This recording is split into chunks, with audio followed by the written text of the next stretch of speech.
Hello, one and all, and welcome to the 166th episode of the Voluntary Viewing podcast, recorded on December 5th, 2021. It's been a while. I'm rusty. I don't know if I can come up with cohesive names off the top of my head. Boy. On the podcast today, we have a man who has reorganized his desk, reorganized his life, reorganized our perspective of him, Andrew Clark. I'm a completely different man. I'm going to be honest. The Andrew that you once knew is dead. And I'm not even talking about Andy here. This is a completely new Andrew. I mean, do you see this L-shaped desk? I've got a monitor right here that you can't see for work. I've got a laptop here that is mine, but if I'm working from home, this will be my work laptop. I've got a typewriter right here, mostly for looks, but sometimes if inspiration strikes me every 6 months or so, I'll crank out a couple of pages. I've got a mug here with Lady D from Resident Evil 8. I've got a fake plant. I have over here a Zen garden with sand and a little rake. Oh my god. I am a god. I don't think you guys quite understand the level that I'm living on right now.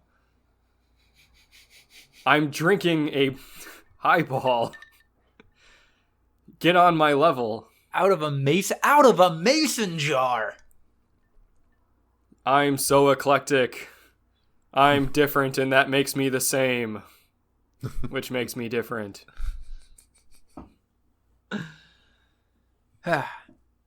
Also on the podcast today, we have a man who knew he had to come in clutch in fantasy football this week, so just casually decided to put up upwards of 200 points. Ryan Holtz. I made money moves. And they paid off. I'm not even mad. A majority of my team was traded for because I needed to get help, and it's working so far.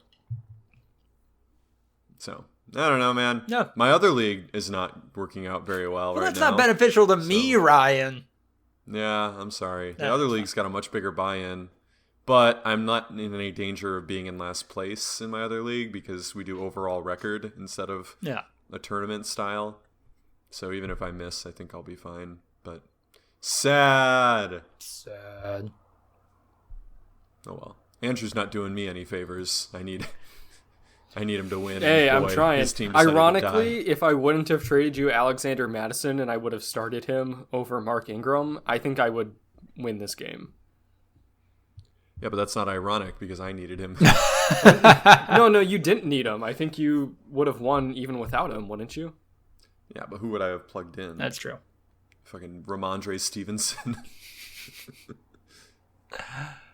Yeah. Also on the podcast today is me, Lucas the Writer, a man who has fully recovered from his travel cold. I don't know. Before we get into it, how was everybody's Thanksgiving? Oh, yeah. Oh, man. We haven't recorded. Turkey's good. Turkey's not good. Oh. Most of the time. My parents did make a good turkey this year, which is, I think, the first Thanksgiving I've ever had good turkey. Because my parents made it instead of our other relatives. Was it just dry when they do it, or like most of the time? Yeah. Okay. White people turkey is dry, white meat or dark meat? I mean, most of the turkey is white meat. Obviously, dark meat is better, but there's just not as much of it. I'll be a dark meat hog. I don't give a fuck. Oh. Dark meat is much better and moister. Yeah, white meat, by and large, pretty dry. Yeah, not the best. They did make it pretty moist this year. I was very surprised. Moist white meat. That sounds like it's like undercooked. Wow, that's it was my not. white We person can't training. fathom it was the right temp. It was That's like my white person training. Literally, is that like if white meat is moist, that means it's not cooked well enough. The thing is, as like deep in the lexicon, like a turkey baster is, I've never seen anyone use it to actually baste a turkey before this Thanksgiving. Which is so funny. What do they use it for? Or do they just not have No, one? I don't think I've seen anyone use it before.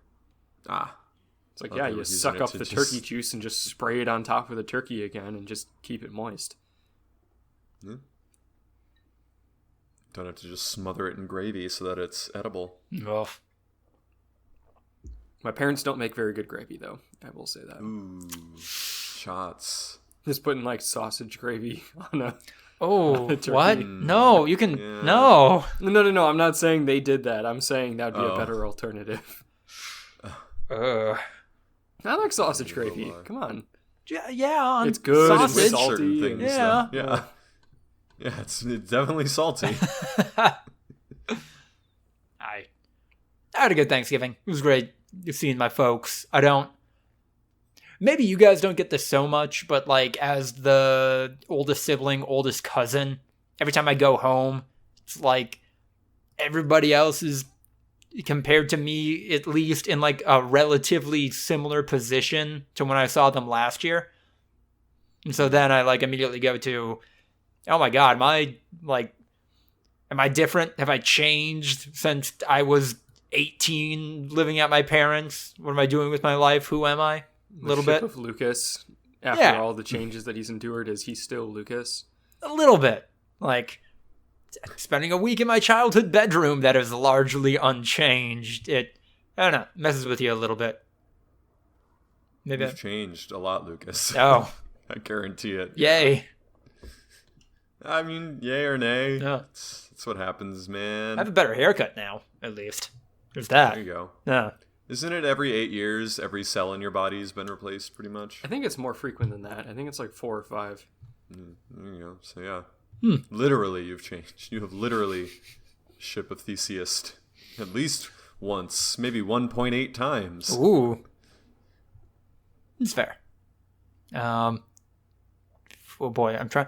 My mom, I had like 3 Thanksgivings because I don't know what my life is. Mom nailed her turkey. Uncle took 2 hours longer than expected to cook his turkey, but it was fine in the end, I guess. Green bean casserole. Pretty good. I'll stand green bean casserole with some fried onions on top. Yeah, it's good. And I said it on Twitter. I will say it again. Mm-hmm. If you're someone who says green bean casserole is ass, it just means you grew up with a mom who could not cook. Wow. You're insulting our one listener. No, I'm willing to bet that your mom actually can make a pretty good green bean casserole, and you, Ryan, are just, I don't know. You got bad taste. That's not what your maybe? tweet said. That's not what your tweet said. No, well, I'm willing to make an exception. I'm willing to trust. It's creamy and gross. Nope. I don't think this is a very base take, but stuffing is actually the top tier Thanksgiving food, especially homemade stuffing. No, stuffing Ryan, what the hell's wrong with you? Y'all? Well, okay, where are you at then? What are you going to bat for on the dinner table? Yeah, fucking dark meat turkey is amazing. Mashed potatoes and gravy, like fucking what? Obviously, it's basic, and you can have it in every single meal your entire life. It's not a Thanksgiving food. Mashed potatoes are not. No, it's so like I don't know. It's like rolls. Yeah, like, I was gonna say rolls. Yeah, rolls are really good, but bread. You have rolls. Anything. It is not specific Thanksgiving food. People aren't making like actual home cooked rolls every day. Like that's weird. That would be weird. Are Hawaiian rolls a Christmas thing or a Thanksgiving thing? They're a Hawaiian thing. Well, okay, but like when does everybody else eat them? They're on sale. I had Hawaiian rolls at Thanksgiving, but that was my first time ever having Hawaiian rolls. Oh, okay. Because usually we go like, for more of like a homemade roll type situation. That's fair. So I don't know. Yeah, fucking rolls are amazing. Apple pie, like, do we get to count desserts? Because like, come on now. Apple pie's up there. Yeah. I did not have apple pie. I think like pumpkin pie and cherry pie. Pumpkin pie is more traditional. Yeah. Yeah, more Thanksgiving pies. Although I don't know. Maybe that is just me, because, apples fall. It is that specific time. So yeah, it's always been apple pie for me. Cherry pie would be a weird one. Pumpkin pie, definitely, but I don't like pumpkin pie, so what can you do? No. Yeah, I'll go to bat for those. My holy what's the word for Trinity? Quadrilateral. Holy quadrilateral. Instead of the Holy Trinity, it's just the Holy Triangle. Yeah. The holy parallelogram. It's got 4 sides. All sides are parallel, but not necessarily equal in length. All sides are parallel, but not perpendicular. I love how in the American education system, early on, they start you off with, hey, here are all the shapes. And then, 8 years later, they're like, hold on, more. Actually, we got more weirder shapes. You thought a rhombus was wild. Get ready. You haven't learned about the secret shapes. What's the one that's literally a diamond, but they don't call it a diamond? Fucking damn it. Pentagon? No.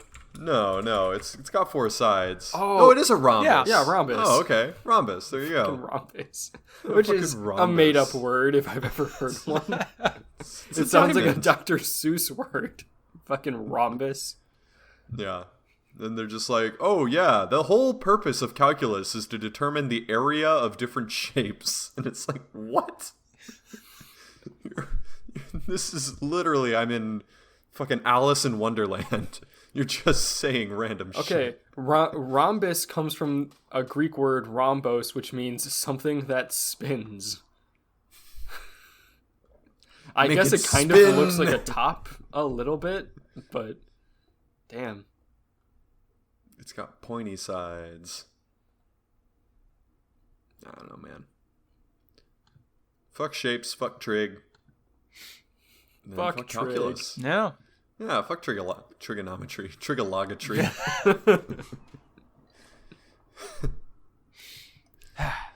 Fair. That's fair enough, and I hope we keep that energy up as we move into... Oh, shit. Sorry, 1 second. Oh. Was this you guys making this edit? I googled green bean casserole. The description on Wikipedia reads, green bean casserole is a baked dish consisting primarily of green beans, cream of mushroom soup, and French fried onions. The recipe was created in 1955 by Dorcas Riley at the Campbell Soup Company. And then this last fucking sentence I feel like was you guys doing this before I could Google it. It is a very popular side dish for Thanksgiving dinners in the United States and has been described as iconic. Well, we already know that Lucas isn't allowed within 100 feet of a Wikipedia page, and I've never edited a Wikipedia page before, so... Fucking iconic. What? That's editorializing. Okay, so yes, it is editorializing, but also, I don't think I've ever had a green bean casserole outside of, week and a half Thanksgiving window or a potluck. Those are the only 2 circumstances in which green bean casseroles are allowed to be eaten. I don't know. It says that Campbell's estimated that in 2020, 40% of the company's cream of mushroom soup sales went into a version of green bean casserole. Oh, hold on. No, that can't be fucking true. I don't know, man. That's actual bullshit. So they think... So that's higher than, the amount of cream of mushroom soup going into just cream of mushroom soup, right? Okay, I feel like you're a bit of a psychopath if you're just heating up a can of Campbell's cream of mushroom soup. That is not a thing. And eating it. Absolutely. That's weird. That's like drinking beef broth. Just yum. Yummy. It's just bouillon. Just eating bouillon. Yeah, eating a cube of bouillon. Oof. Fuck. Okay, I'm bummed that we're not doing the quarantine cast anymore because that'd be a fun episode. Here's the tier of Campbell's soups. I haven't had that many Campbell's soups. I put cream of mushroom soup in plenty of pot roast, and it is tasty. But green bean casserole, there's something about it, man. I get you. No thanks. No. But anyway, we were moving on, and then I just discovered the most editorialized sentence on Wikipedia. More so than humans can survive briefly in space. They can. Okay. Not wrong. Sure. I'm sure someone's died in space, right? A Yes. Russian cosmonaut somewhere has died in space.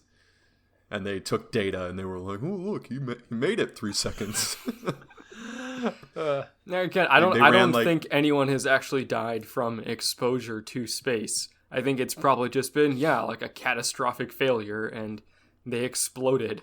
But scientists know what a vacuum is. They can calculate what would happen to you.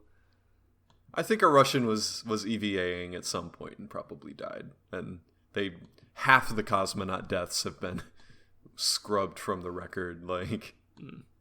And yeah, they took data on him a la the medieval scientist who was studying how long people lived after they got decapitated in a guillotine by having them blink their eyes. Yeah. They were like, ooh, this is good data. Do you think the Russians were ever like, all right, yeah, he's like definitely, gotten all the data that we need out of him. He repaired that thing. What if we just jettison him? Just ask him to go fix something on the outside and just cut the line and see what happens to him. The ultimate example of ditching your friend. Literally just running away. Instead it's, no, you'll float forever in zero gravity space until eventually you're impacted by the gravity of the sun and pulled into a fiery grave. You'll be dead long before that. You'll be dead. You'll die of thirst, within days, probably. Or, more likely, you will probably just take off your helmet because you know what's going on. Yeah, how long would you guys make it if you got jettisoned away and it was clear that there was no way to recover you? Maybe 20 minutes. Is this an instantaneous, just poof, or is this I'd probably take some time to gather my thoughts and then do it. But yeah, I feel if you have comms versus no comms, right, that's going to change your answer. Because if you still have communications, I feel like you're getting everyone you've ever met, right?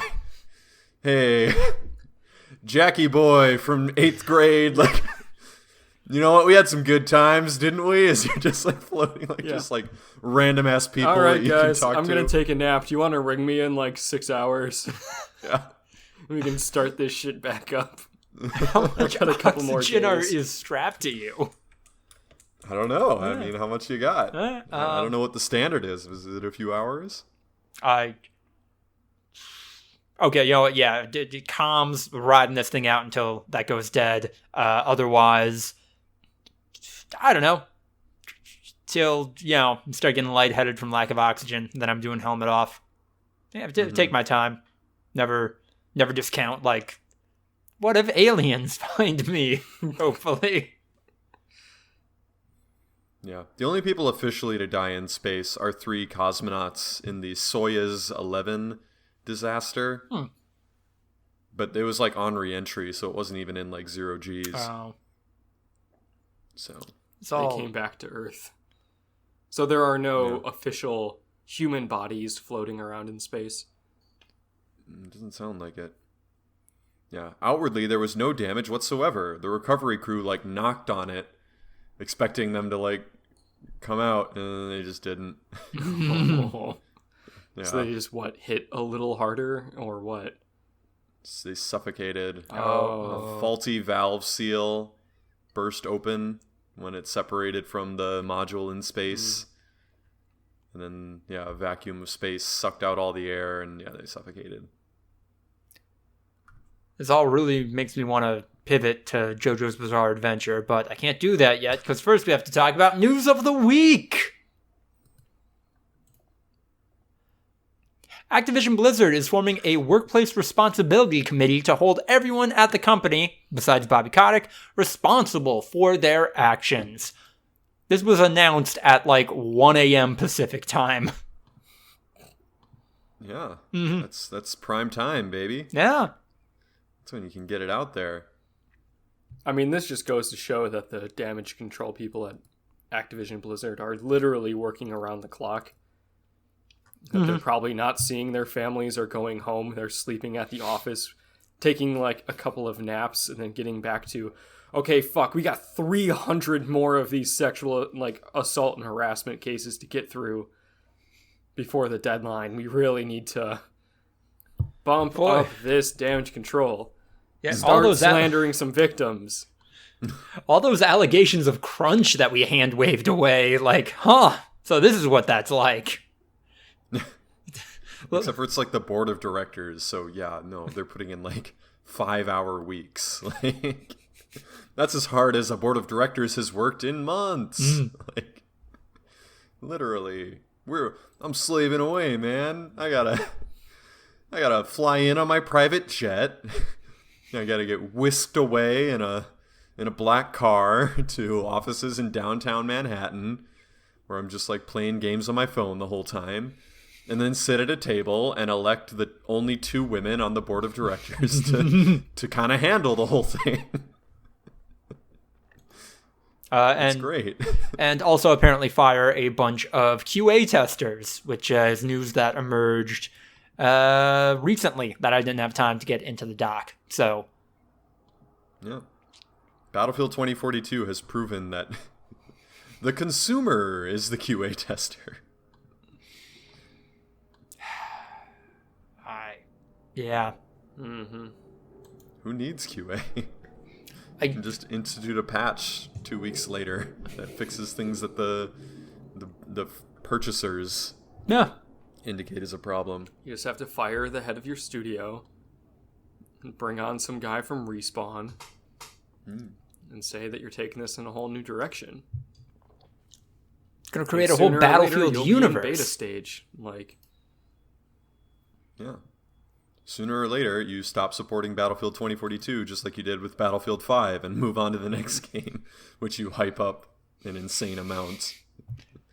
Battlefield 2043! It's weird, though, because Battlefield 3, Battlefield 4, and Battlefield 1 all had, like, a ton of dev support, like, in the years following the release, and really fine-tuned it into games that people love. And so that could absolutely happen with Battlefield 2042. But yeah, just look at the very last Battlefield game that came out that was a piece of shit and they completely abandoned. Yeah. No, you have to actually commit to the game. Mm-hmm. You'll see a lot of people drinking the copium and doing the same thing with Battlefield 5 and being like, no, look, they actually made it pretty playable. It was good before they abandoned it. Mm-hmm. So yeah, like, you got to actually stick with it. And at a certain point, when you get to Fallout 76 or No Man's Sky or Cyberpunk 2077 territory, it's like when you become the punchline of a joke, that's when you're supposed to step back a little bit. When you have people writing op-eds, no, it's supposed to be bad. That's the point. That's the theme of the game, you troglodytes. That's when you know you fucked up. That's when you know you made a bad game. I feel like the meme that's emerging is definitely Angel's quip, because one of it is, "What a time to be alive!"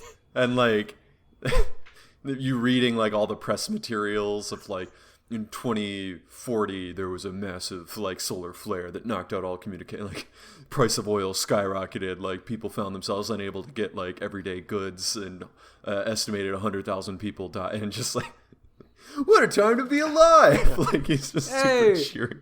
Don't be mad. This is just how things go. Like, okay. Did they? Sorry, did I go too hard? It's just like, there are genocides going on right now. God, that feels wars over water. The presence of like class characters 100% feels like an executive saw Overwatch, what they were doing, and was like, we gotta have that in our game. We gotta have people who do Whedonisms so that we can sell action figures someday.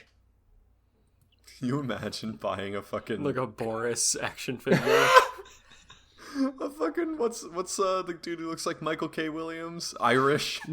Just an Irish figure. Like, yeah, he's my guy. I remember right after the game came out, but before I had like even installed the game, I was watching a review that some guy did on it, and it was like a little bit of negative but mostly positive, saying that, you know, he thought the game was going to be fixed. And then he got into like the character system, and he's like, oh, like I like this so much better than the old class system.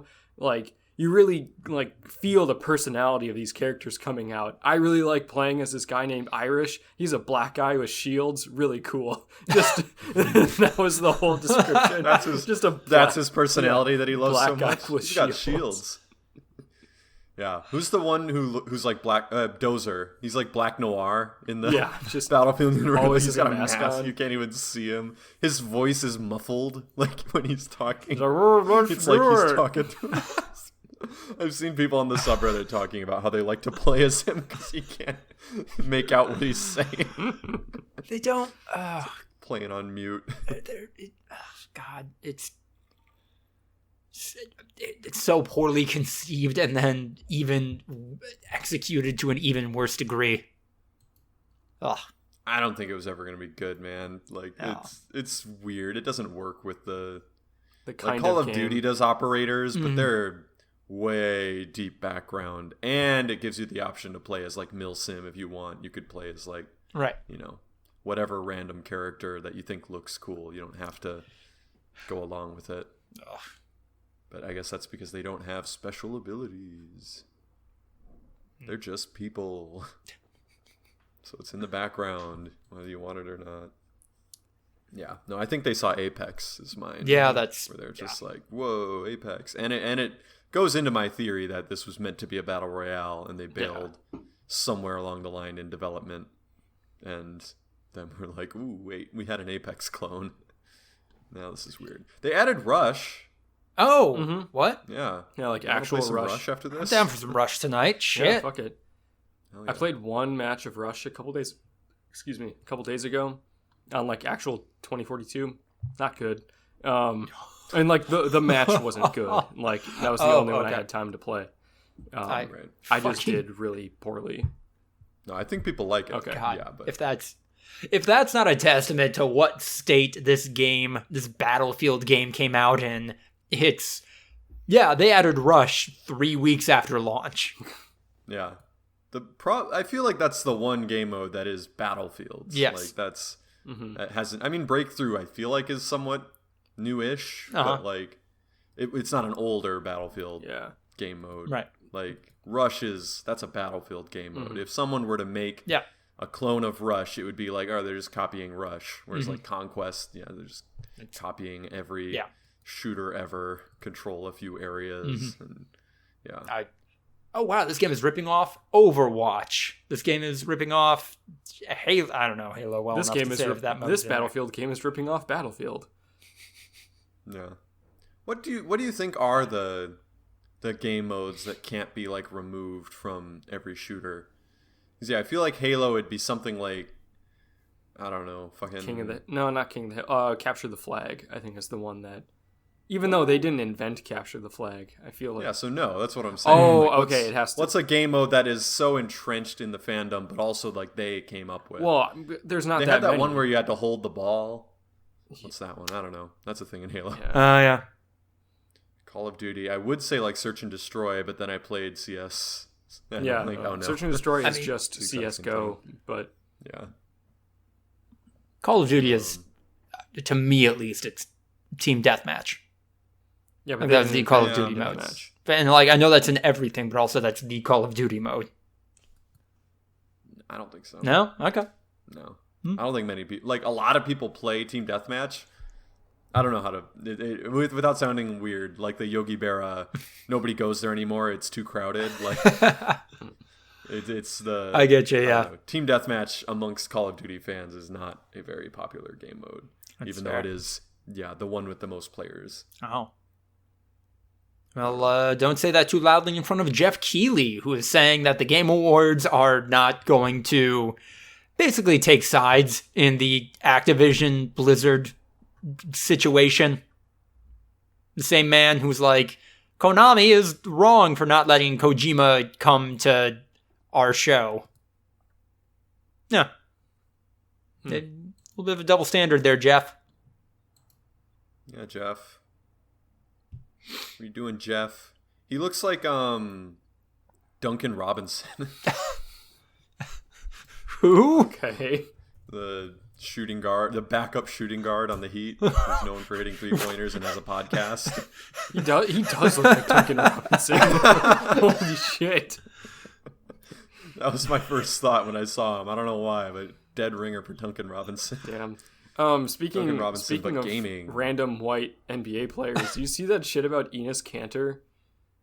Yeah, No. Enes Kanter Freedom. Yeah, he changed his last name to Freedom, and now is on Fox News a lot. Oh yeah, my now he's a God. conservative pundit. Look, man, he wants to secure that bag into the future. He's been a mediocre to below replacement level player basically his entire career. And so of course he would go to Fox News. All right. He couldn't secure that spot at ESPN, so he made the next best call. he's gonna make a lot more money at Fox News, man. Oh, that's fair. Random analyst at ESPN does not make as much as conservative pundit that gets invited to CPAC and shit like that. If you're willing to sell your soul, you can literally make endless money. Yeah, he gets to just be like, China sucks. And just a slightly less racist way of saying shut up and dribble. Yeah. Freedom of speech. That's why this country's so great. So you should shut up about how bad this country is. Well, yeah, I do kind of wonder what his shtick is going to be. Like, is he just going to say something like, yeah, and that's why athletes need to shut up and dribble, and then just drain a three or something like that? He's from Turkey, so his thing is like... I came from a place without freedom, and now I'm in a place with freedom, and these people are all complaining about America when they should just enjoy that freedom, baby. Yeah. Literally, like, in the same sentence, being like, freedom of speech is one of the things that make America great, and that's why everyone should stop criticizing America. And it's like, I don't know if you understand the irony there. So. Also, critical race theory should never be brought up in public schools. These are two values that I can hold consistently.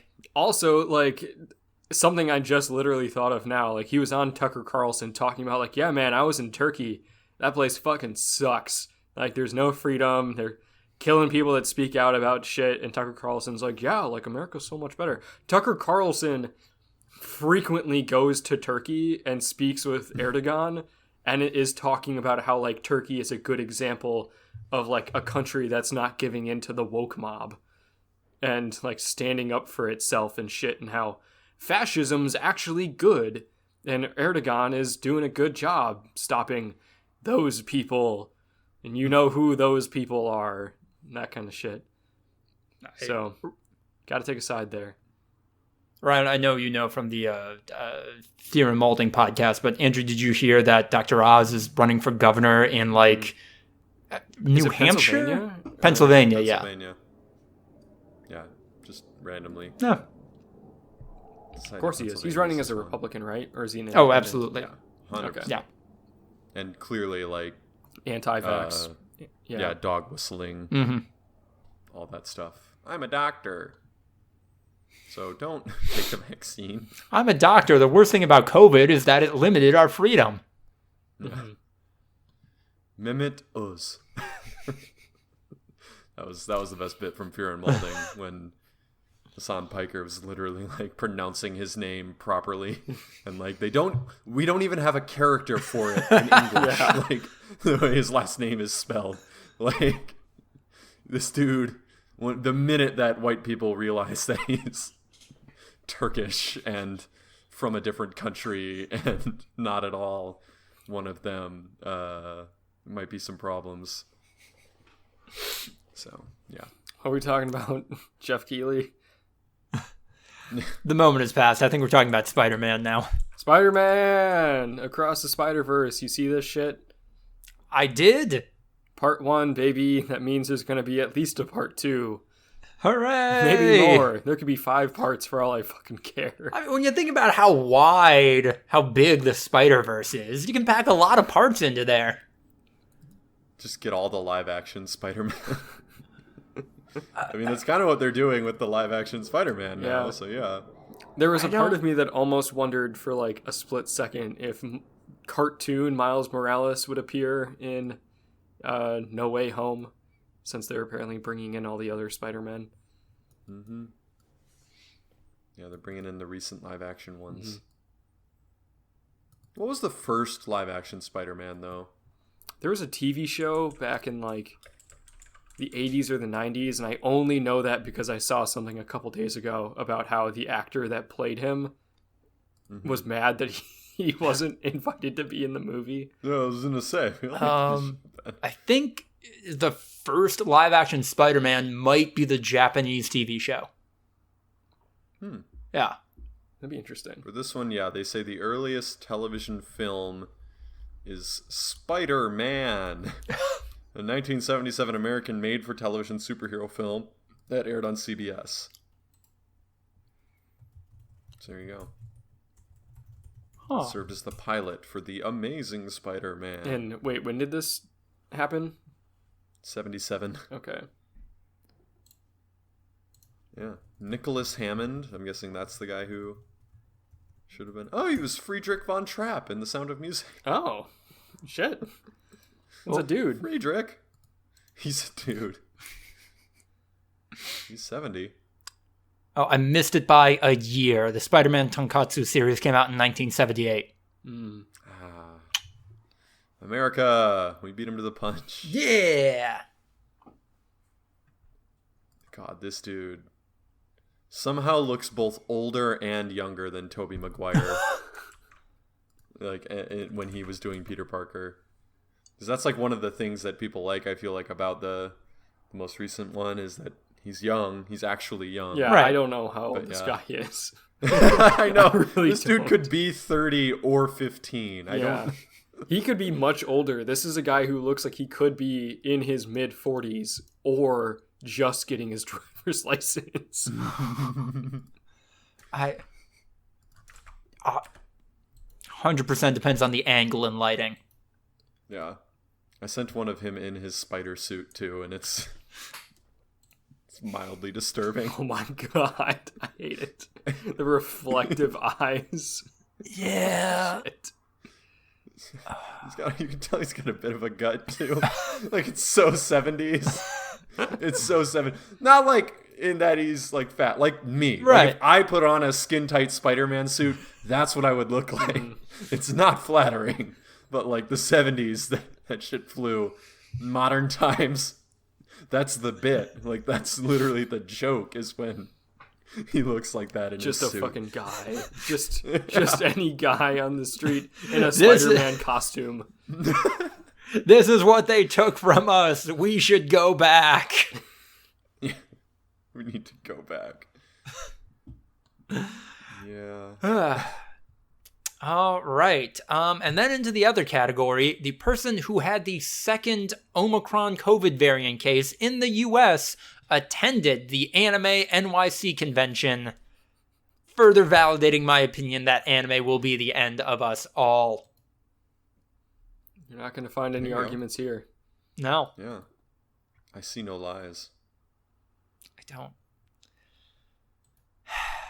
So having been to a New York convention, I know it's an entirely different beast from like pretty much any other cities, any local conventions.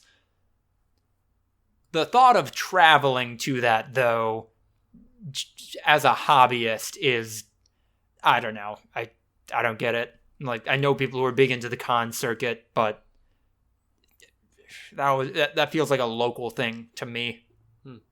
I forgot to tell you, there was a Comic-Con at like a mall in Madison a couple weeks ago. I went to go do some Christmas shopping, and what they did was all of the empty storefronts that had closed during COVID, they used them as like little mini stops in the Comic-Con. But so then there would be like a storefront, the size of a mall store with some comic books and posters and trinkets and shit. And then you'd have to walk past the Abercrombie and the Victoria's Secret and the eyeglass station, and then you'd get to your next one that had like swords and costumes and shit.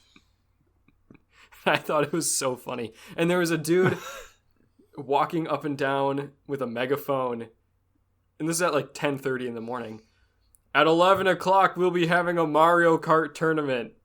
At 11 o'clock, we'll be having a Mario Kart tournament. Goes all the way down. And like 15 minutes later, I hear it in the distance and it approaches. And it's the dude again. In 15 minutes, we'll be having a Mario Kart tournament. Never said where it was. Not once. I'm of a couple of minds on this one.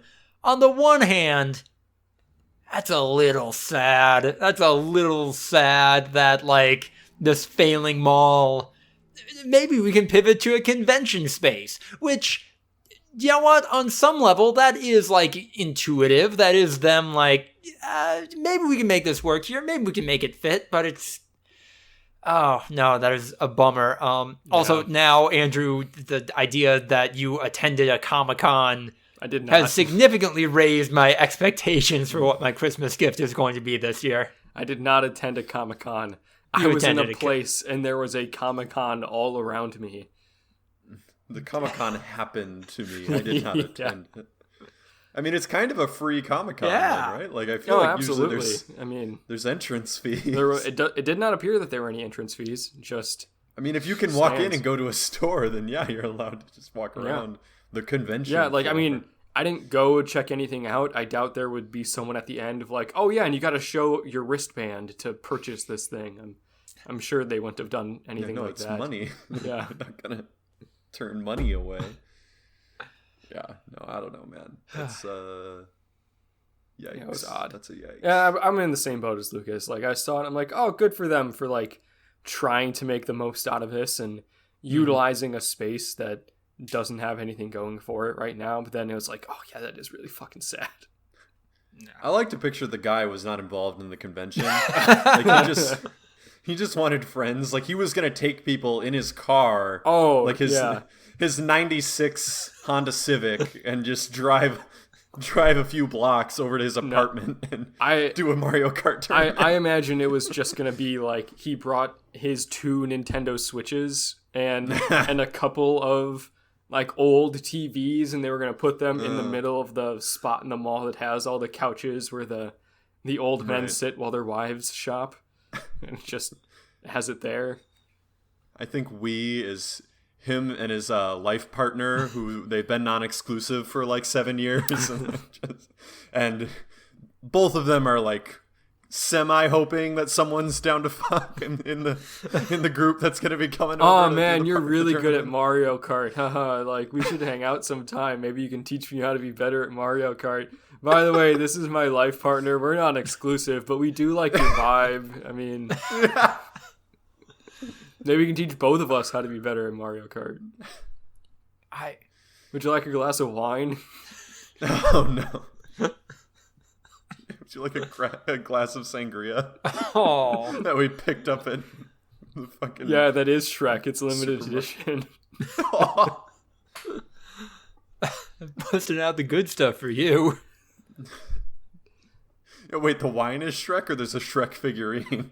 No, the glass has Shrek on it. Oh, so much worse. Oh. Shrek wine glasses. I pictured the outside has like a film that somehow makes the wine look green, whether it's white or red. Like no matter what, it looks green. As somebody this past summer who put more effort into buying wine glasses than what anybody should, you can pick up respectable looking wine glasses for like $15 or less. Like yeah. But why do that when you can spend $30 on a Shrek limited release wine glass that makes your wine look like it's slime? Are these okay? So in these hypothetical Shrek glasses, are they just a wine glass but green and then have a Shrek logo on them, or are they like the actually kind of cool Tim Burton Batman coffee mugs that McDonald's gave out, where they're actual glass and then? McDonald's did that with Shrek too. There were like actual like glass frosted Shrek mugs and things that you would get sometimes.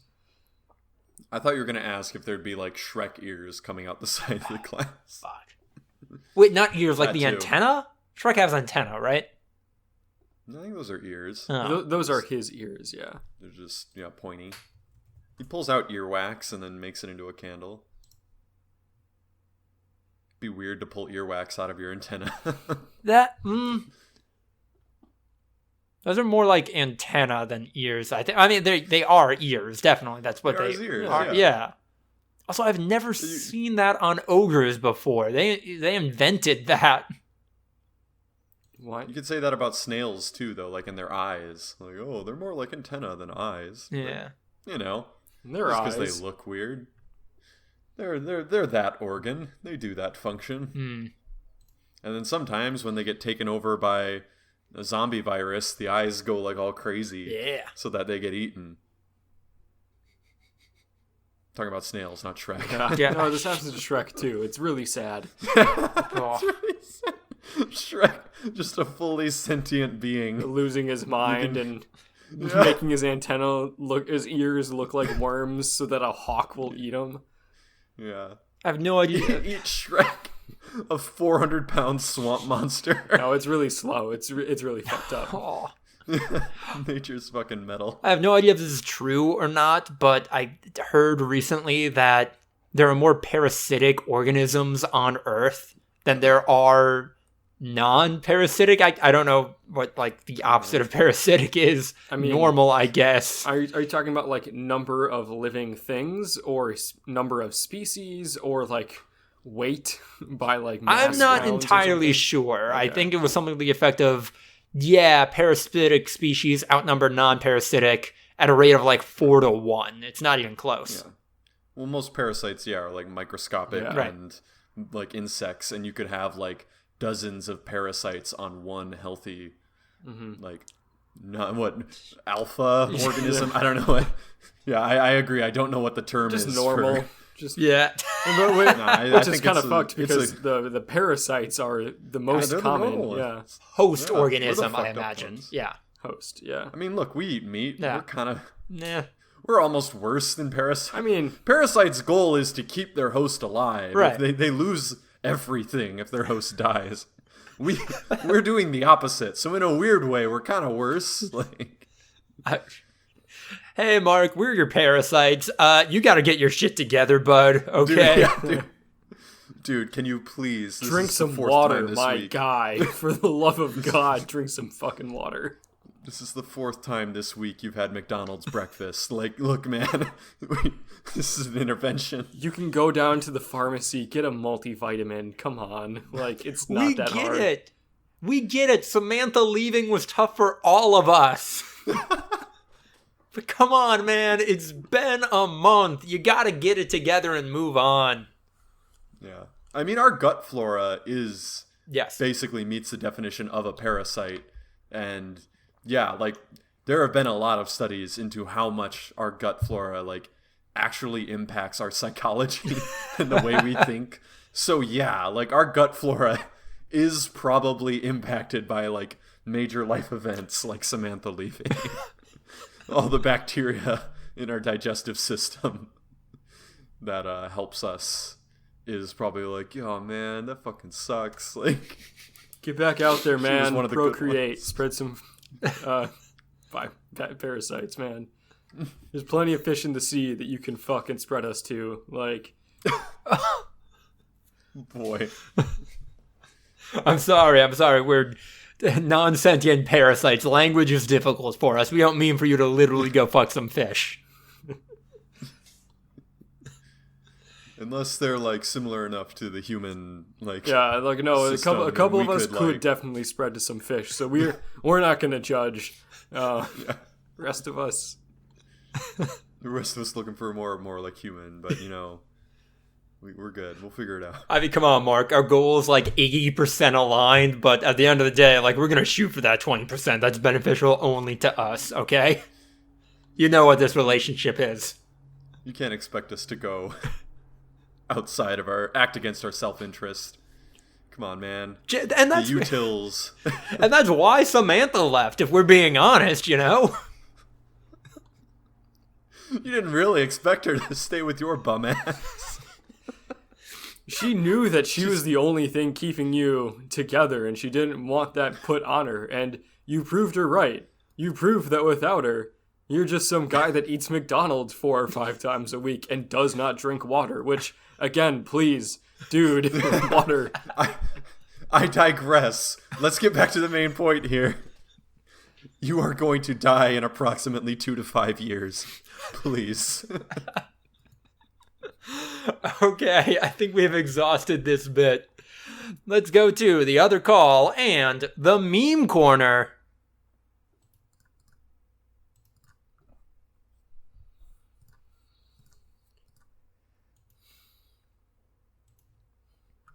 So this was definitely kind of a micro meme, but yeah, this screenshot from Cowboy Bebop blew up on my timeline for a couple of hours, and I wanted to share it because that image just sums up the entirety of what Cowboy Bebop is and why it is good. Spike Spiegel shouting at the camera, "You think I look like I got money," is pretty peak. Why is he so chonky? He's wearing a winter jacket. Looks like Kylo Ren in the fucking wide body meme. What the fuck? Coats aren't that big. He's wearing a big I can coat. see the collar. It's thin. It's a puffy jacket, but it's a thin jacket. No, just the collar's thin. The rest of the jacket is very puffy. The jacket's 4 to 5 inches of insulation. But he's not wearing gloves. No. He's wearing like an Arctic jacket for explorers. But no gloves. This man is either sweating or his hands are about to develop frostbite. Like, there's no way. Listen, man, this was the 90s. Patagonia had yet to change the game. This is the best we could hope for with jackets. And if anything, it kind of proves the point that he's making in the image. You think somebody in that jacket has money? 4 to 5 inches of insulation, that jacket's going to be at least $200-$300. Yeah, but he once again, he got it. He either got it at a Goodwill or he killed someone and yeah, I was going to say he killed someone. He killed a member of his party. Oh.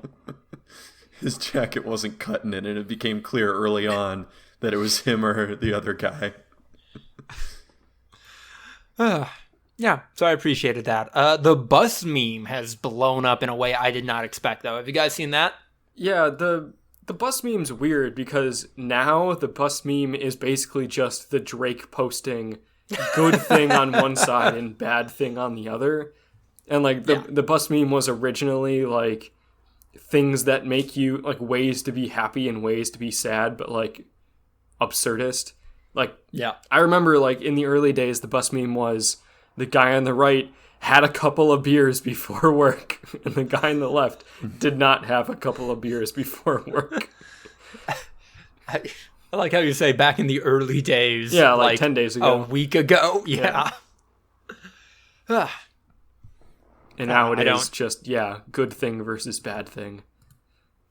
I saw a good one, which was the Lord of the Rings twist, and it was both sides. The guy was happy, and on the left it was elves, and on the right it was dwarves, because dwarves like living in mountains. So just looking at the rocks, and they're just like, ah! That one was pretty good. But yeah, most of the time, it's pretty straightforward, just Drake posting. Although, and I did spoil this one a little bit earlier, but who wants to take me through this last meme? We used to be a country, a proper country. Did you guys see this shit? Yes. Okay. I didn't. The original post was some right-winger posted a picture of just a 7-Eleven in the 70s, and it was like a woman checking out at a 7-Eleven. Didn't even look much different than today, and it said, a 7-Eleven in the 70s. We used to be a country, a proper country. And it's like, what? What the fuck? So then people just started posting random shit of things that are old, like a photo of a LAN party in 2006, and we used to be a country, a proper country. Or like a dirty bathroom in the 80s. It's like, we used to be a country, a proper country. This is a little bit of a tangent, but on my travels, I was in an airport 7-Eleven, which I didn't realize that was a thing. I didn't realize that was a thing until a week ago. And it was nice. Like, by all accounts, I imagine, airport, a little more selective clientele, yada, yada, yada. There was still just a mostly full gallon of milk on a counter that I think people were supposed to use as creamer for their coffee.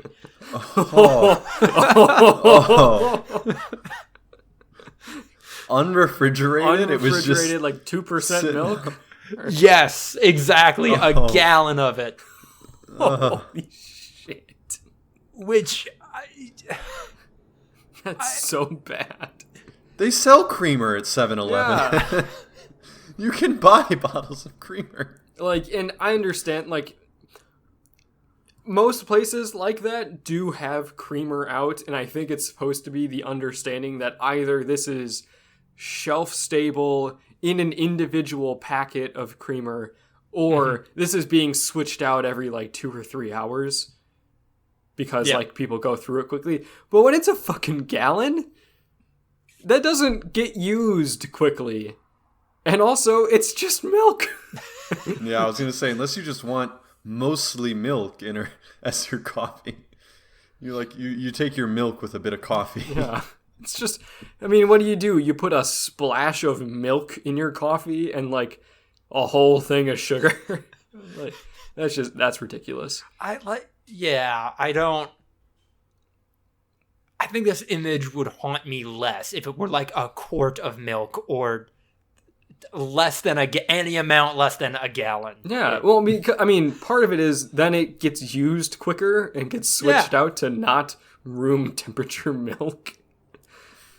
But my God. No. Weird. Good meme, though. Good mini meme. We used to be a country, a proper country. And with that, we are headed into the breakouts. So I'd love to talk about my stuff right off the bat, but I'd love even more if, Andrew, you could share your thoughts and feelings on I Think You Should Leave with Tim Robinson, to be clear.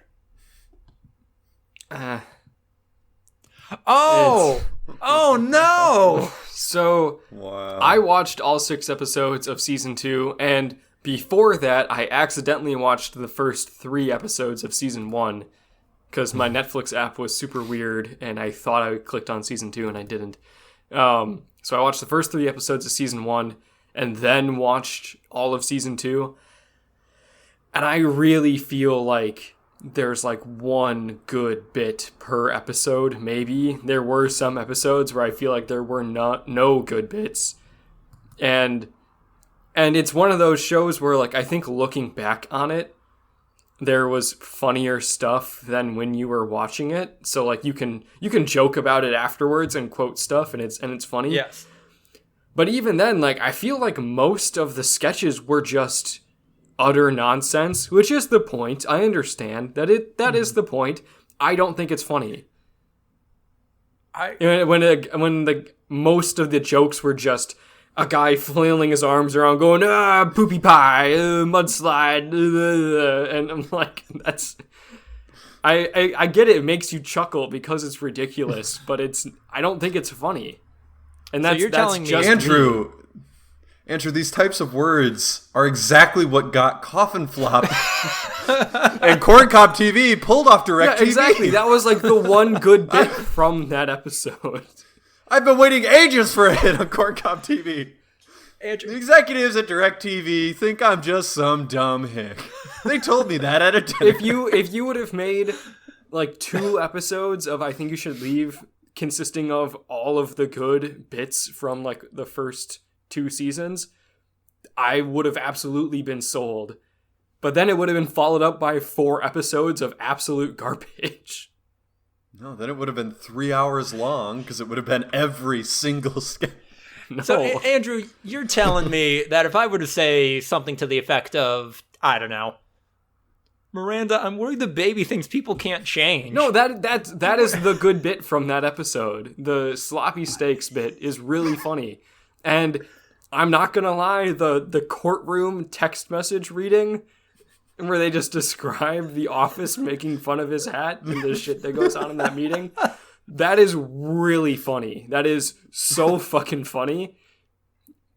But then on the either side, there's 10 minutes of just shit. Okay, what's the sketch? What's these fuckers ever just jump on a wall and that one sucked. Everywhere. That was an awful sketch. No, that's that sketch sucked ass.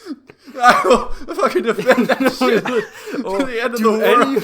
I'm not trying to make fun of you. I don't want you to have a bad day. Do any of these fuckers come out of the wall and say, I've got a massive cum load from this horse cock? It's not funny. It makes you laugh because it's stupid. That's the thing. Though. A lot of these bits it's funny because it's not funny. It being not funny is the funny part. When the host pulls Tim Robinson away and says, I don't know what you're trying to do here, but I work really hard at my job, okay? I care about this. Can you stop ruining it for everyone? You're trying to ruin it for everyone. Dude, it's fucking... I don't know, man. I very much disagree that I think it is funny. I do think it's way funnier in retrospect. Mm-hmm. And, it is way more fun to like, quote I can to talk watch. about sketches that I don't like, and I will laugh while talking about them because they're just ridiculous. But, I do like a lot of absurdist stuff. You know, there are very few Anti-Donna sketches that I don't like. This is, beyond absurdism. It's just saying nonsense, and it's funny because your brain goes, this doesn't make sense. And it makes you laugh. Ryan sent me, this was last summer, Ryan sent me a meme from my least favorite sketch from season 2, and it made me laugh so hard I had to stop the run I was on. Which one was it? Oh god, I forget the meme, but it was from the, damn it. I ordered the wrong thing. Oh, yeah, no, that sketch sucked ass. That was an awful sketch.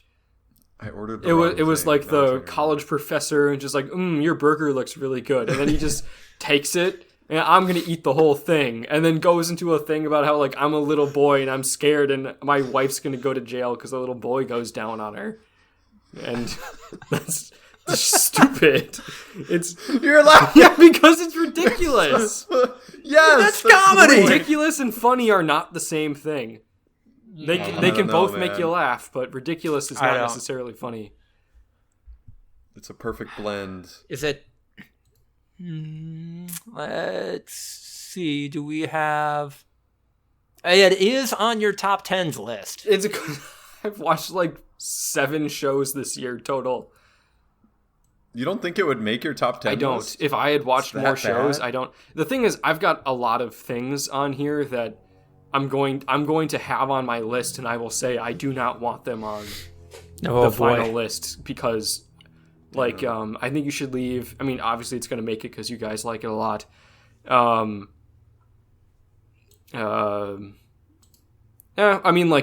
didn't put it on here because I was so fundamentally opposed to it being on the list, but Falcon and the Winter Soldier, that is a show that I watched this season, and I guess I will put it on my list.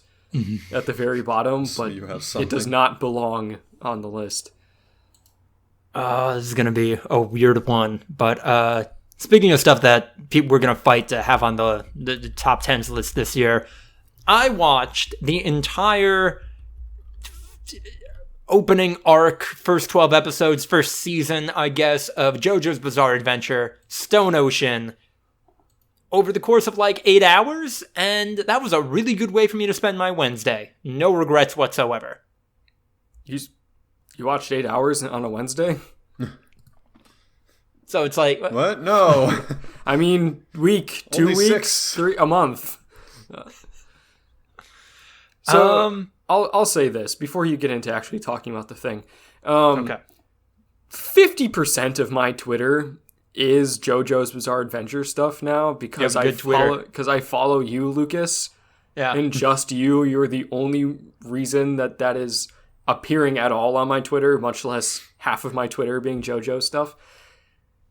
I've seen a lot of good things about it, and while I'm not going to watch it, I'm not going to fight for it to like not be on the list this year. So I'm glad you're saying that, because episodes are going to come out next year also. And yeah, if it doesn't get on the list this year, I'm going to be insufferable about it getting on the list next year.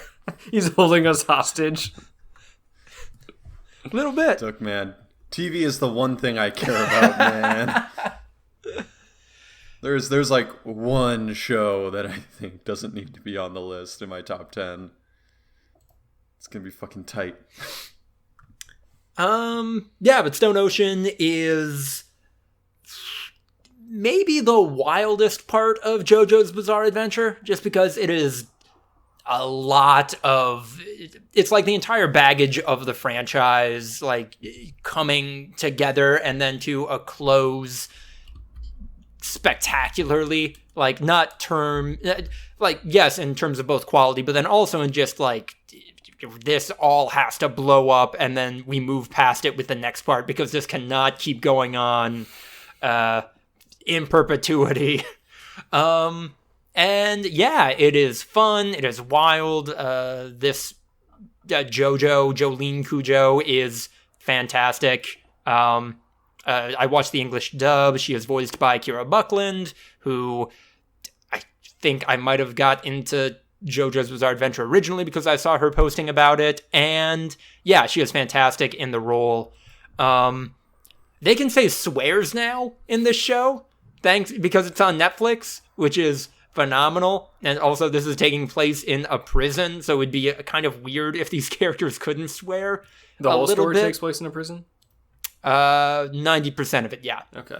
Like, the plot of it is that Jolene is framed for a hit and run, and she goes to prison because there is a couple of people actually in the prison who have beef with her dad, so this is like a plot to lure him out so that they can kill him and then do other supernatural stuff, but we have to go down that rabbit hole. I'm seeing a lot of memes that the main villain of this part, who is a priest, is basically like fighting the entire LGBTQ community, which, good memes, good joke. He's also a part of the LGBTQ community. Isn't the priest gay, from what I gather from my Twitter feed?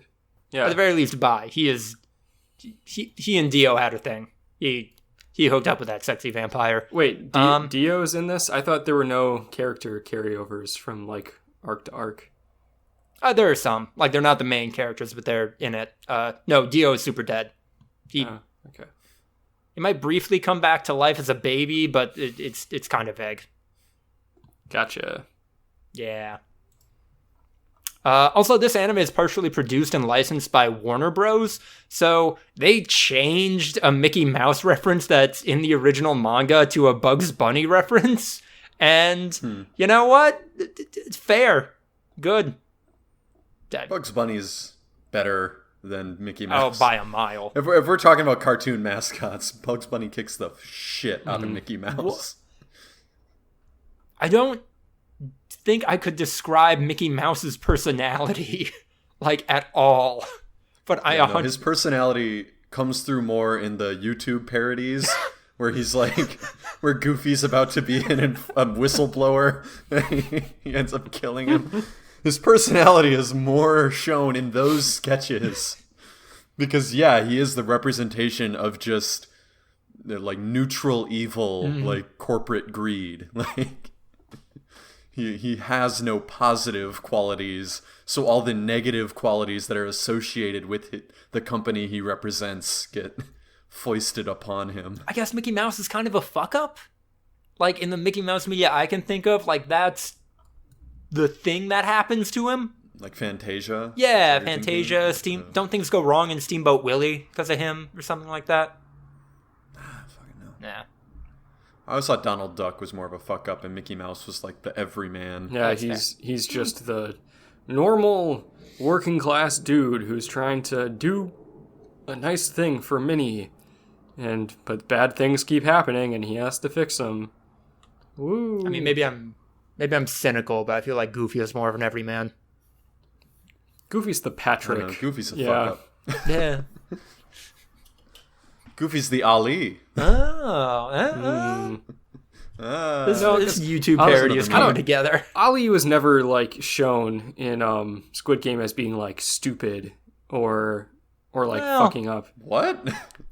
That's like his main characteristic is that his main characteristic is that he's nice, dude. that he's kind. He's a little bit of a himbo. And he's pretty dumb. I think his whole he just doesn't understand Korean that well because he's not Korean. I don't know, man. I think he's definitely like someone who can be taken easily advantage of. He's trusting because to a fault. Because he's kind. Yeah, that's the whole thing. Yeah, kind people don't have to be like able to be duped easily. Well, yeah, like Lucas said, he's trusting. Trusting is just a positive spin on naive. Dumb. Yeah, I think those are two different. Naive. Like, Ali was naive. That's slightly more positive spin of dumb, gullible. I will not hear any Ali slander. I'm just saying we can keep going down this path. Yeah, you can start with trusting, then you can go to naive, then you can go to gullible. Yeah, sure, you can work your way down. That doesn't mean that one thing on one end is the same as the thing on the other. Just because they all apply, and it's just spectrum. How you want to personally view this character. I think at a lot of different turns he is shown as a guy who's not particularly bright, and that's not in like a negative. Wow, he's worthless type of way. It's like no. That's what makes it all the more tragic is because Song-woo used his power over him because Song-woo is shown to be smart and Ali is not, to fucking trick him into giving him his marbles and killing him. And then the last thing I'll say about Stone Ocean, this is the first part of JoJo's to focus primarily on women. And like the author Horihiko Araki is surprisingly good at writing women. Like, in a way, I don't know, maybe it's just because I'm juxtaposing it to Shin Megami Tensei 5, which had a small plot line where, like, this girl is getting bullied, and that lets her be taken over by demons. And the bullying is just, we're beating this girl up because she made the lacrosse team not be a thing anymore. And, like, sure, fine, whatever, but, like, no, like, similar characters in Stone Ocean are... God, these are women just, like, gaslighting each other and being awful in, like, a uniquely, like, women being terrible to each other way that I appreciate. Mm-hmm. Like, it is... Andrew, you look like you're about to object, but no, I don't know. There's something about, like... I don't want to. This woman is bullying Jolene, like, very overtly, but then simultaneously insisting that she is her best friend, actually. And, like, that is a dynamic I've seen in real life, and yeah. I've only ever been bullied by people who insist that they're my friend. Oh. In my entire life. I've never had the stereotypical schoolyard bully who was just, like, a big, strong, like... dude that just loves to pick on people. That's because you were the big, strong like, guy, Ryan. Like, okay, I wasn't always a big, strong. No, I assume that when you were in 8th grade, you were still a taller guy and a stronger guy. 8th grade, I feel like, is not peak bullying time. Maybe that's just me. Like, but I don't know. Like the cartoonish, like, hey. You meet me out by the flagpole, like you're toast, man. Like, I don't know. It's always, for me, that's always been a dynamic, is just like, oh, dude, I'm just roasting you. Dude, like, no, you want to hang out later? It's like, wait, you just fucking made me feel really shitty. You just called me the F word because of my coat. Like, yeah. Exactly. My shorts were above my knees, and to this day I have trouble wearing shorts that go above my knees because of this relentless torment that you're dishing out. But then, you want to hang out and play flashlight tag later. Like, this is fucking with me, man. So, I don't know. Andrew, do you want to tell us about Come On, Come On? It was a good movie. I enjoyed watching it. Joaquin Phoenix, Jabuki Young White is like a side character in it. Not like super prevalent. I'm just trying to think of guys that like are, actors that you would know from the movie. It's an A24 film. It's black and white for some reason.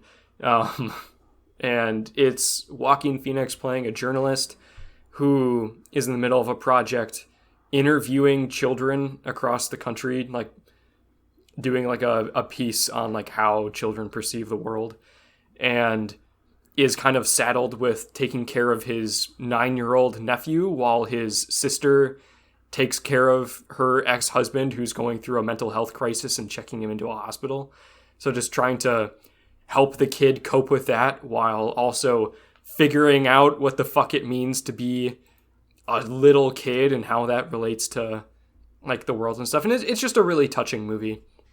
A lot of deep shit, a lot of just people being people. I really thought the dialogue between the adults was really cool because it seemed very accurate to like how people talk to each other. And then the kid actor that played Jesse, just really good. And I don't know if they just let him go be a kid while on camera or if they designed like dialogue specifically that he just performed really well, but one way or another, like just really good performance of a little kid trying to figure shit out and being a fucking weirdo because he's a 9-year-old. And just, yeah, super touching.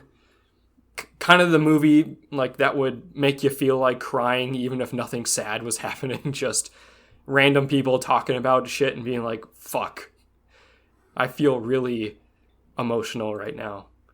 Yeah, it's a good movie. If you want to go see like a really serious movie that is not super exciting and just makes you feel some stuff, go check it out. Jet is your fourth best movie of 2021? It's the fourth movie I've seen in 2021. It'll be higher than The Harder They Fall and Green Knight. I do have a list of a couple of movies I'm going to try to see in the next two or 3 weeks, but you treating this doc as a running list is fucking with me a little bit. Yeah. It's like, I don't know how to strategize. I will reorganize the list before we do the actual 2010s or top 10s podcast. I'm just glad it's all on there, man. All Andrew's shit has been 2 thumbs up from Ryan. That's all legit shit. Yeah. And Lucas's shit right now is in good shape. I've got a bunch of movies that I want to see that don't come out for a week or two. That's a good strategy. You'll probably watch all of them. No, I won't.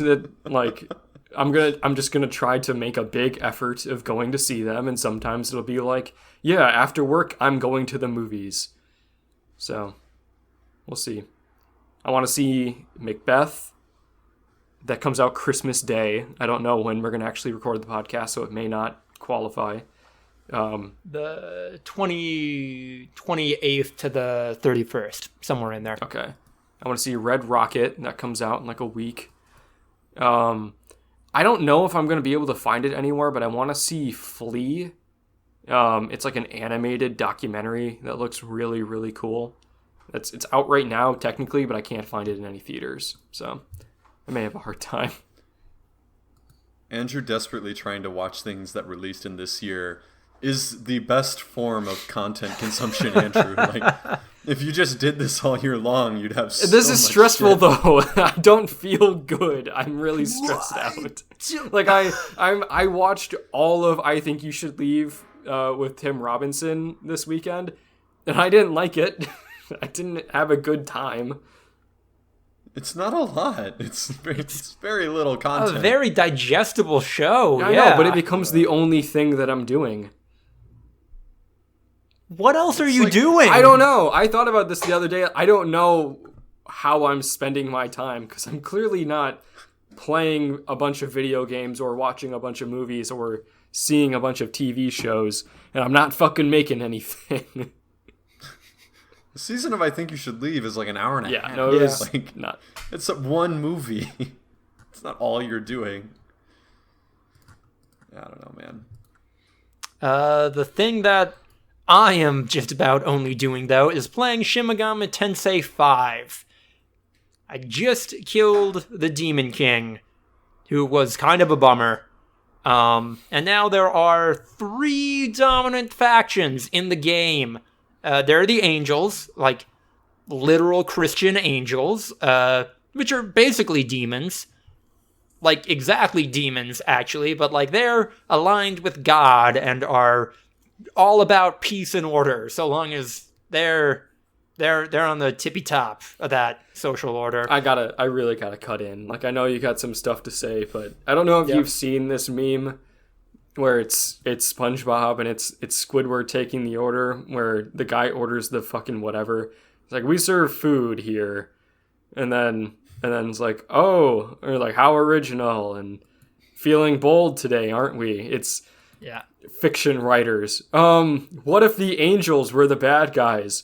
How original. Oh, and God is bad too. Wow, feeling bold today, aren't we? Yep. Yeah. I mean, God is bad in this game and also dead. Anyway, that's one of the possible factions I can align with by the end of the game.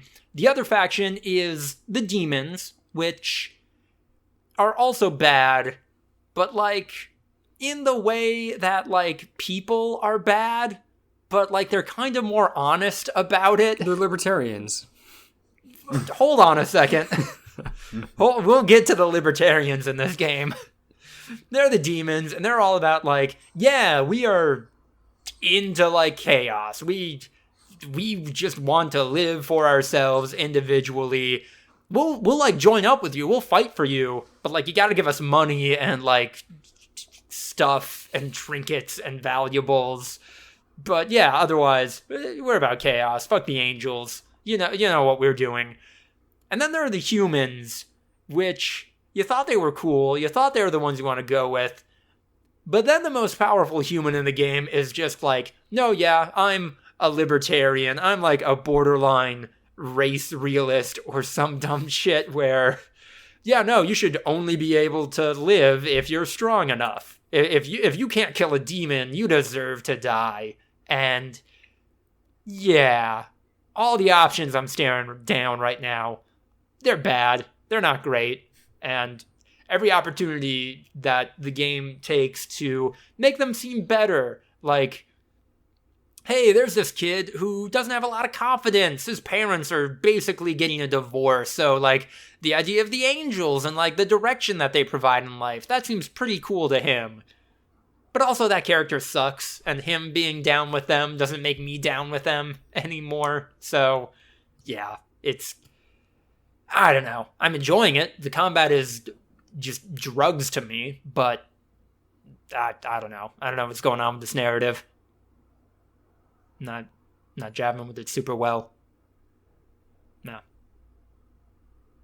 What are you checking out, Ryan? Oh, man. I'm watching Succession and Curb Your Enthusiasm and doing a Breaking Bad rewatch with Angel and playing Battlefield 2042 and watching Hard Knocks in season and soon to be adding Always Sunny in Philadelphia. So I'll be watching 5 shows at once. They're all good, man. TV's good. TV is good. I'm still debating over Curb versus Rick and Morty. I think it's going to depend on how Curb sticks the landing.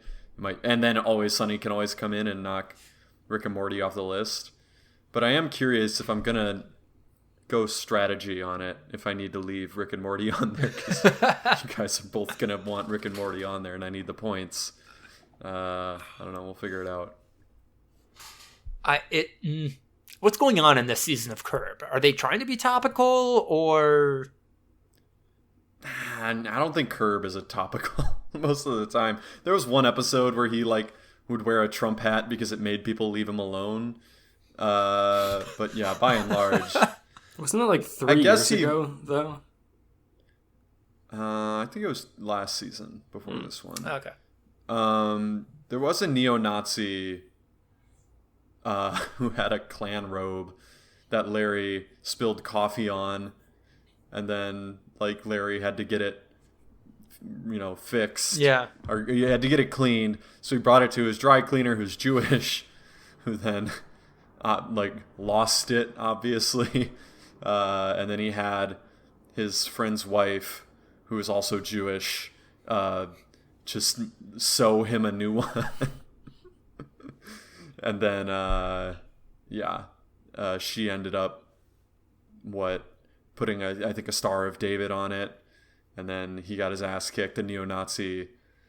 And then the neo-Nazi came back to Larry's house, and Larry blew the horn thing that they blow at temple. Because earlier in the episode he had gone to temple for the first time in a long time, and the priest gave him the horn as like a gift, and that scared away the neo-Nazi because all the people started turning on their lights. So he was like, oh god, I'm in Hollywood. Like, this is all the Jewish people in Beverly Hills are gonna come get me. I don't know. Like, once again, it's weird. It's like old man, the way an old man would look at the world. No, somebody been around for a while, but yeah. I once heard Curb Your Enthusiasm as a show about the least woke person alive. And, like, that becomes more true with each season from what I hear about it. Someone who's generally well-intentioned, but like, literally zero cultural, like, understanding and wokeness, I guess, if you want to phrase it that way. So it's pretty good. All right. Breaking Bad also literally fucking holds up. The best show ever made. All right. It's the best show ever made. There was a brief moment there where I was like, holy shit, man, I think Game of Thrones might take it. Game of Thrones is just so fucking good, and now it's definitely not Game of Thrones. But I've been watching Better Call Saul, and I was like, man, Better Call Saul's really fucking good. And now I remember at one point being like, I think it might be like getting there with Breaking Bad. And like, it's not to insult Better Call Saul, but Breaking Bad, man, is just so good. Just peak television. So, put that on my 2021 list. If you put Breaking Bad on 2021, we're allowed to put whatever we want on our lists. If we stuck with the original rules, oh boy, I could put it on the fucking list, man. We had good intentions, but no, that was fuck. That's taking us into the breakouts. No, we just did the breakouts. Group That's chat. taking us into the group chat. Handedly beat the Rams. Last week, the Packers did. Yeah. Hell yeah, we did. It was, the score ended up being closer than the game actually was, just because of some wacky sack shit at the end. But yeah, yakety sacks. Y'all keep calling it wacky sacks. yeah, Lucas said it. I think that sounds better than yakety sacks. Oh yeah. No, yakety. It's a made-up word. Yakety yak. Don't look back. I don't know. Aaron Rodgers showed toe. Have we talked about that yet? Yeah. Oh. Aaron Rodgers' wiki feet Show feet, celebrated. show feet. I'm sure. Yeah. Quarantine cast came to an end. Major shift in our lives. How will we fill that time now? Hopefully productively. Andrew can watch some stuff. Hopefully. Hell yeah. Okay. I'll get us just about to the hour and a half mark. Thank you all so much for listening to episode 166 of the Voluntary Viewing podcast, which will almost certainly be called Holy Parallelogram. If you like what you heard, like, comment, subscribe, etc. Check us out on Instagram, YouTube, and TikTok for highlight clips. ActBlue link in the description to help a collection of great progressive causes. Support us on Patreon and join the likes of the terrific Tiffany Cole, Sucky Badger, and Sensual Richard Nixon, or support us directly through the Anchor podcast platform. Email us your questions and business opportunities, voluntaryviewing@gmail.com. Follow us on Twitter for updates at V2_podcast, and follow me at Lucas DeRider on Twitter to keep up with all of my writing. Brand new week ahead of us, everyone. First full week of December. Good luck. Good luck with it. I don't know what a December week is like, but I hope it's a good one for you.